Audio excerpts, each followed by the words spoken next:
வணக்கங்க. நான் உங்க சமையல்காரர் பொண்ணு. இன்னைக்கு நம்ம பார்க்க போறது ஈஸியா, ஃபாஸ்ட்டா டிஃபன் சாம்பார் எப்படி செய்றது அப்படிங்கிறத பத்தி தாங்க. 1/2 கப்பு துவரம் பருப்பு எடுத்து வச்சிருக்கேங்க. 1/2 கப்பு பாசி பருப்பு எடுத்து வச்சிருக்கேங்க. ஈக்குவல் அமௌண்ட் போட்டிங்கன்னா பருப்பு சாம்பார் டேஸ்டா இருக்கும். இது 1 டேபிள் ஸ்பூன் சாம்பார் பொடி எடுத்து வச்சிருக்கேங்க. இது கொஞ்சோண்டு கொத்தமல்லி தழை. இது ஒரு பழுத்த தக்காளியை நல்லா பொடி பொடியா வெட்டி வச்சிருக்கேங்க. அப்புறங்க 1/4 டேபிள் ஸ்பூன் சோம்பு எடுத்து வச்சிருக்கேங்க. இவ்வளோதாங்க. இப்போ இந்த பருப்பு 2 டைம் களைஞ்சிட்டு குக்கர்ல போட்டுடலாம். இப்போ பார்த்தீங்கன்னா நான் பருப்பை 2 டைம் களைஞ்சிட்டு கொஞ்சம் தண்ணி ஊற்றி வச்சுருக்கேங்க. இப்போங்க இதில் எடுத்து வச்சு எல்லா பொருளையும் போட்டுடலாம். சோம்பு, கொத்தமல்லி தழை, சாம்பார் பொடி, தக்காளி.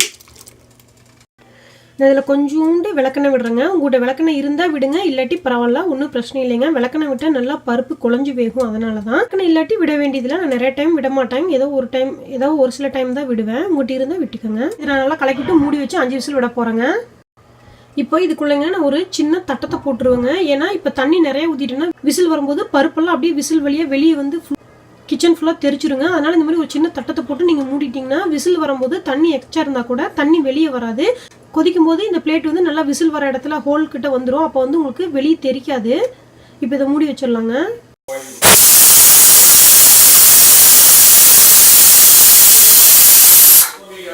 இப்போ விசில் இறங்கிருச்சுங்க. திறந்து பார்க்கலாம். இப்போ பார்த்தீங்கன்னா குக்கரை மேலே ஒரு சொட்டு பருப்பு கூட வெளியே வரல, பார்த்தீங்களா? இப்போ நார்மலாக நம்ம குக்கரில் பருப்பு விசில் விட்டோம்னா குக்கர் ஃபுல்லாக அப்படியே பருப்பு வெளியே வந்து எல்லோ கலரில் அப்படியே தேங்கி நிற்கும்.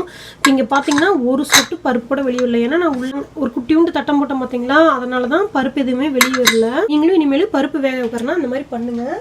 பாருங்க, பருப்பு தக்காளி எல்லாம் அருமையாக வெந்துருச்சு. தட்டை வந்து இதுக்குள்ளே இருக்கும். இப்போது இதை தாளிச்சு விட்டுறலாங்க. நான் ஒரு அடுப்பில் வடை சட்டி வச்சுட்டேன். அதில் கொஞ்சம் எண்ணெய் ஊற்றலாங்க. ஒரு பெரிய வெங்காயம் வெட்டி வச்சுருக்கேன். 5-6 கருவேப்பிலை வச்சுருக்கேன். ஒரே ஒரு வரமிளகாய் மட்டும் வச்சுருக்கேங்க. ஏன்னா இந்த சாம்பார் பொரியலே காரம் இருக்கும். அதனால் இது எச்சம் மிளகா போட்டால் அதிகமாக காரமாக இருக்குன்ட்டு ஒரு மிளகா மட்டும் வச்சுருக்கேன். உங்களுக்கு காரம் அதிகமாக வேணுன்னா நீங்கள் இன்னும் 2-3 மிளகா கூட போட்டுக்கோங்க. இப்போது இதில் கடுகு போட்டுடலாங்க. கடுகு வெடிக்குதுங்க. அதில் வெங்காயம், மிளகாய், கருவேப்பிலை வச்சு போட்டுடலாங்க. வெங்காயம் கொஞ்சம் வணங்கிட்டுங்க. இப்போ இதில் இருக்கிற தட்டத்தை எடுத்துடலாங்க வெளியே. பார்த்தீங்கன்னா தட்டை அவ்வளோதான், அருமையாக வந்துருச்சு. பக்கத்துலேயே எதுவும் ஆகலை. இப்போது வெங்காயம் நல்லா வணங்கிருச்சுங்க. அதில் இந்த பருப்பு எடுத்து ஊற்றிடலாம். கொஞ்சம் குக்கரையும் கழுவி ஊற்றிடலாங்க. இப்போ இதில் உப்பு போட்டுடலாங்க. தேவையான அளவு உப்பு போட்டுருங்க. போட்டுட்டு ஒரு கலக்கி விட்டுங்க. உப்பு கரெக்டாக இருக்கான்னு பார்த்துட்டு மூடி ஒரே ஒரு கொதி மட்டும் விடலாங்க. இப்போங்க இதை மூடி வச்சு ஒரு கொதி வரட்டுங்க. அதுக்கப்புறம் நம்ம பார்க்கலாம். ஒரு 2 நிமிஷத்தில் கொதிச்சிடும். அதுக்கப்புறம் நம்ம பார்க்கலாங்க. இப்போ 2 நிமிஷம் நல்லா கொதிச்சிருச்சுங்க. திறந்து பார்க்கலாம்.